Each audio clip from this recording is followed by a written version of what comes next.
کوئی شہرت چاہتا ہے، کوئی طاقت چاہتا ہے۔ ہر انسان کے قدم اس کی خواہشات کی سمت بڑھتے ہیں۔ یہی خواہشات اس کے دل کا رخ طے کرتی ہیں، اس کی رات کا سکون طے کرتی ہیں، حتیٰ کہ اس کی آخرت کا انجام بھی یہی خواہشات طے کرتی ہیں۔ ذرا سوچیں، اگر انسان کی خواہش دنیا کی ہے، دولت، عیش، طاقت، شہرت، تو وہ دن رات اسی کے پیچھے بھاگے گا۔ اس کی سوچ، اس کی محنت، اس کی قربانیاں سب دنیا کے لیے ہوں گی۔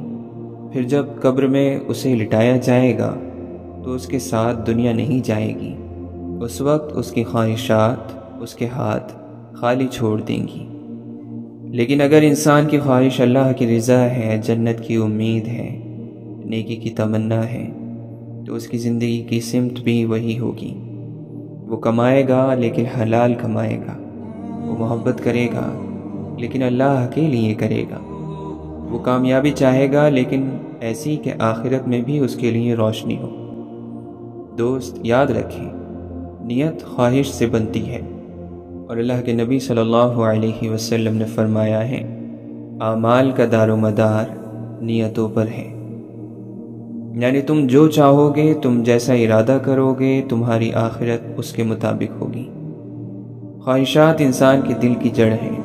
اگر جڑ صاف ہے تو پھل بھی میٹھا ہوگا، اگر جڑ کڑوی ہے تو پھل بھی کڑوا لگے گا۔ جس نے دل میں اللہ کی رضا کی خواہش رکھی، اس کی آخرت روشن ہوگی۔ جس نے دل میں دنیا کی خواہش رکھی اور آخرت کو بھلا دیا، اس کی آخرت اندھیری ہوگی۔ ایک مثال سوچیں، دو انسان ہیں، دونوں نماز پڑھتے ہیں۔ پہلا نماز اس لیے پڑھتا ہے کہ لوگ اسے نیک کہیں، دوسرا نماز اس لیے پڑھتا ہے کہ اللہ راضی ہو جائے۔ عمل دونوں کا ایک ہے، لیکن خواہشات مختلف ہیں۔ پہلے کی آخرت اندھیری ہے، دوسرے کی آخرت روشن۔ اسی طرح صدقہ دو لوگ کرتے ہیں، ایک شہرت کے لیے، دوسرا اللہ کی رضا کے لیے۔ عمل ایک جیسا مگر نتیجہ مختلف۔ یہی ہے خواہشات کا کھیل۔ خواہش انسان کو جنت میں لے جا سکتی ہے، اور یہی خواہش انسان کو جہنم میں بھی دھکیل سکتی ہے۔ اگر خواہش دل کو پاک رکھے گی تو انسان صبر کرے گا، حلال کمائے گا، دوسروں کو آسانی دے گا۔ لیکن اگر خواہش دل کو گندا کرے گی تو انسان حرام کی طرف جائے گا، دوسروں کا حق مارے گا اور اپنے دل کو اندھیرا کر لے گا۔ اصل راز یہ ہے کہ اپنی خواہشات کو اپنے قابو میں رکھو، ورنہ یہ خواہشات تمہیں اپنے قابو میں کر لیں گی۔ خواہشات آگ کی طرح ہیں۔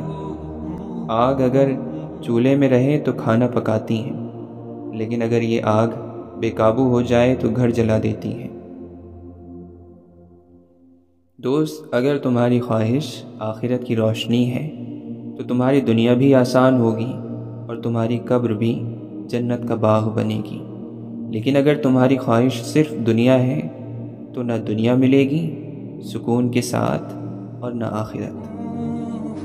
اس جملے کا نچوڑ یہ ہے، تمہاری خواہشات تمہاری سمت طے کرتی ہیں، تمہاری سمت تمہاری زندگی طے کرتی ہے، اور تمہاری زندگی تمہاری آخرت طے کرتی ہے۔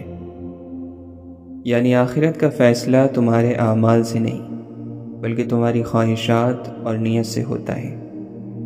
دل کی صفائی یہ ہے کہ اپنی خواہش اللہ کی رضا میں رکھو۔ جب دل کی چاہت رب ہو جائے تو دنیا بھی سنورتی ہے اور آخرت بھی۔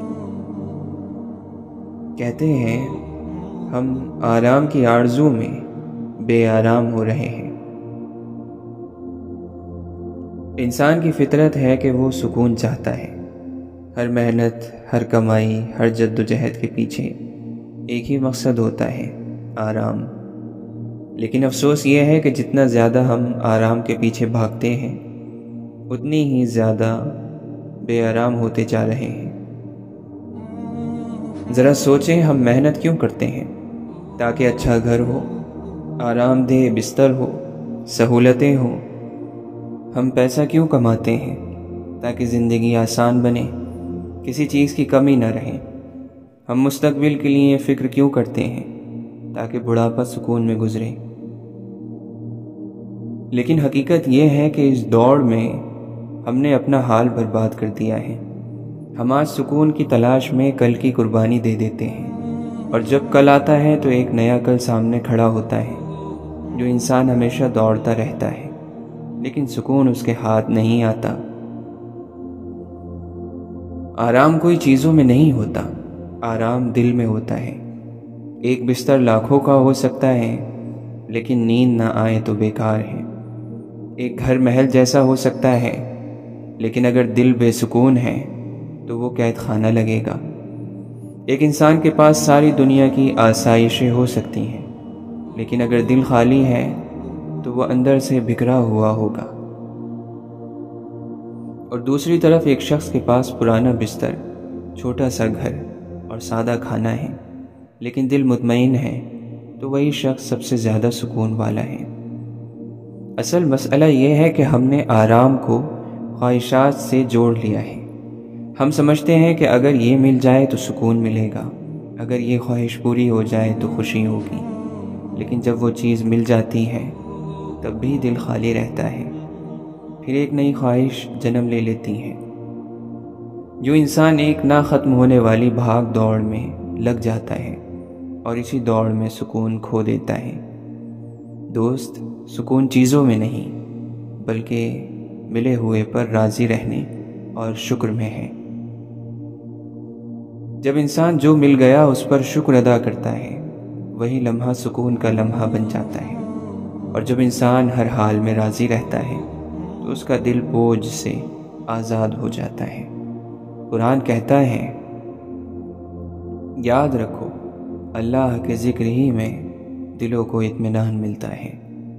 یعنی سکون باہر نہیں اندر ہے، اور اندر کا سکون اللہ کے ذکر سے ملتا ہے، اس پر یقین رکھنے سے ملتا ہے۔ آرام کی آرزو میں بے آرام ہو جانا اس بات کی نشانی ہے کہ ہم نے سکون کو غلط تلاش کیا ہے۔ ہم سمجھتے ہیں کہ زیادہ پیسہ، زیادہ سہولتیں، زیادہ عیش اور عشرت ہمیں سکون دیں گی، لیکن حقیقت یہ ہے کہ سکون سادہ دل، مطمئن روح اور اللہ پر بھروسے میں ہے۔ یاد رکھیں، جو کل کے آرام کے پیچھے آج کو قربان کرتا ہے وہ دونوں ہاتھوں سے سکون کھو دیتا ہے، لیکن جو آج کو سکون سے گزار لے اس کا کل بھی سکون میں ہوتا ہے۔ اس جملے کا نچوڑ یہ ہے کہ ہم سکون کو باہر ڈھونڈ رہے ہیں جبکہ سکون اندر موجود ہے۔ ہم خواہشات کے پیچھے بھاگ رہے ہیں جبکہ سکون ملے ہوئے پر راضی رہنے اور شکر میں ہے۔ ہم دنیا کو بدلنے میں لگے ہیں جبکہ سکون اپنے دل کو بدلنے میں ہے۔ دوست، اصل سکون یہ ہے کہ دل اللہ پر مطمئن ہو، جو ملا ہے اس پر شکر ہو اور جو نہیں ملا اس پر صبر ہو۔ جب یہ تین چیزیں دل میں آ جاتی ہیں تب انسان نہ آرام کی آرزو میں بھاگتا ہے اور نہ ہی بے آرام رہتا ہے۔ آخر میں یہ بات یاد رکھیں، آرام کوئی منزل نہیں، یہ ایک کیفیت ہے، اور یہ کیفیت خواہشات پوری ہونے سے نہیں بلکہ دل کے مطمئن ہونے سے ملتی ہے۔ کہتے ہیں جب کوئی آپ سے وابستہ ہے اس کی زندگی اچھی بنا دو، اور آج یہ وعدہ کرو، گلہ بند کر دو اور لوگوں کو معاف کر دو۔ گلہ کرنے والے اللہ کو پسند نہیں ہیں۔ یہ جملہ ایک دل کو جھنجھوڑ دینے والا پیغام ہے جو انسان کے تعلقات، اس کے دل کے سکون اور اللہ کی رضا تینوں کو جوڑ دیتا ہے۔ غور کیجئے، جو کوئی آپ سے وابستہ ہے اس کی زندگی اچھی بنا دو۔ اس میں سب سے پہلی ہدایت یہ ہے کہ تمہاری موجودگی کسی کے لیے بوجھ نہ بنے بلکہ سکون اور خوشی کا ذریعہ بنے۔ انسان کی سب سے بڑی کامیابی یہ ہے کہ اس کی وجہ سے دوسروں کی زندگی آسان ہو، چاہے وہ والدین ہو، بہن بھائی ہو، شریک حیات ہو یا دوست احباب۔ زندگی کا حسن یہی ہے کہ آپ اپنے حصے کی خوشیاں دوسروں میں بانٹ دیں۔ پھر فرمایا، آج یہ وعدہ کرو۔ وعدہ کرنا دراصل اپنی روح کے ساتھ ایک معاہدہ ہے۔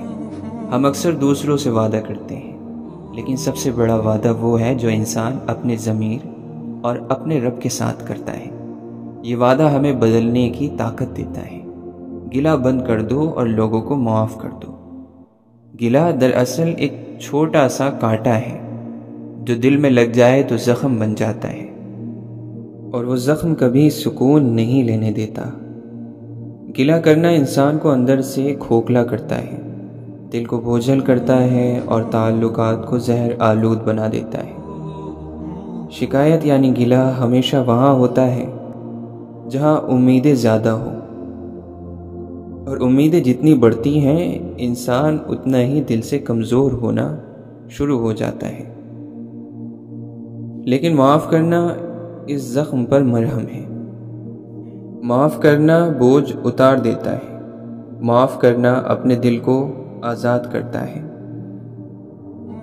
یہاں اصل نکتہ یہ ہے کہ بتایا گیا گلہ کرنے والا اللہ کو پسند نہیں ہے۔ اس کا مطلب یہ ہے کہ اللہ کو وہ دل پسند ہے جو صاف ہو، جو دوسروں کے قصور کو نظر انداز کر دے، جو دوسروں کی کمزوریوں پر پردہ ڈال دے، اور جو یہ سمجھے کہ سب انسان کمزور ہیں، سب سے غلطیاں ہوتی ہیں۔ گلہ کرنے والا دراصل یہ بھول جاتا ہے کہ خود اس کی زندگی بھی کمزوریوں سے بھری ہوئی ہے۔ اگر وہ دوسروں کے عیب گنے گا تو اللہ اس کے عیبوں کو بھی اس پر ظاہر کر دے گا۔ زندگی کو خوبصورت بنانے کا راز یہی ہے کہ ہم دوسروں سے شکایت کم کریں اور محبت زیادہ بانٹیں۔ گلہ چھوڑ دیں تو دل ہلکا ہو جاتا ہے۔ دل ہلکا ہو تو زندگی آسان ہو جاتی ہے، اور جب زندگی آسان ہو جاتی ہے تو آخرت کی راہ بھی روشن ہو جاتی ہے۔ لہٰذا اصل عبادت یہی ہے کہ آپ کی زبان شکایت کے بجائے دعا پر کھلے۔ آپ دوسروں کو معاف کر کے خود کو بھی آزاد کر لیں۔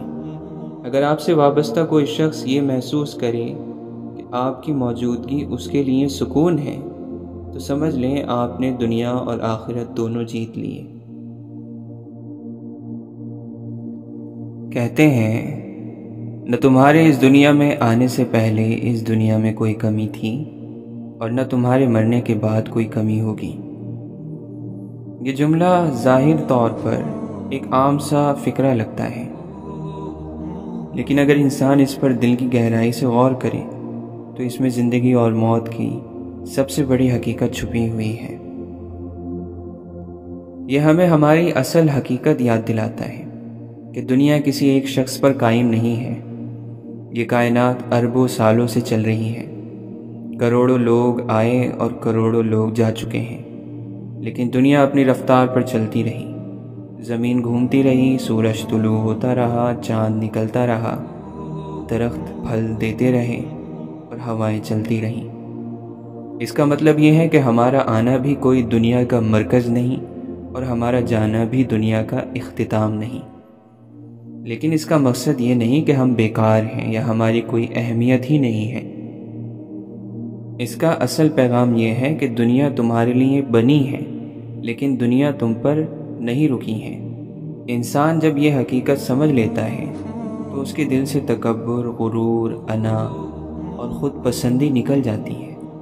وہ سمجھتا ہے کہ میں کوئی ایسا مرکز کائنات نہیں کہ میرے بغیر دنیا تھم جائے گی۔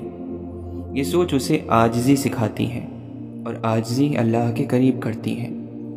یہ حقیقت ہمیں ایک اور پہلو بھی سمجھاتی ہے کہ چونکہ دنیا ہمارے آنے اور جانے سے نہیں رکتی، تو پھر اصل اہمیت دنیا میں رہنے کی مدت کی نہیں بلکہ رہنے کے انداز کی ہے۔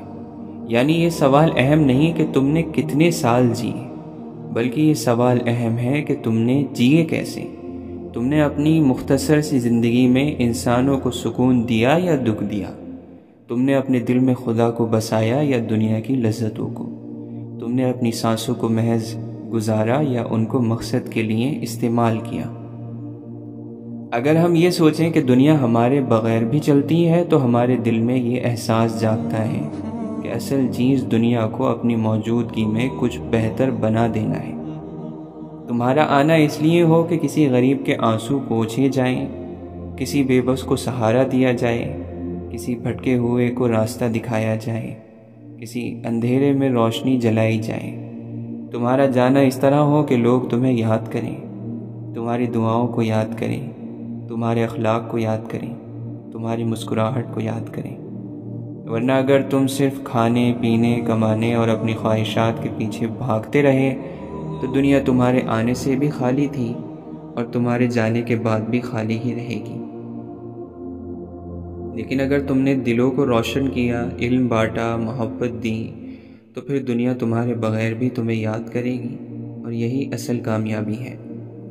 یاد رکھیں، تمہارا وجود اس کائنات کے نظام کے لیے ضروری نہیں، لیکن تمہارا کردار اس کائنات کے حسن کے لیے بہت ضروری ہے۔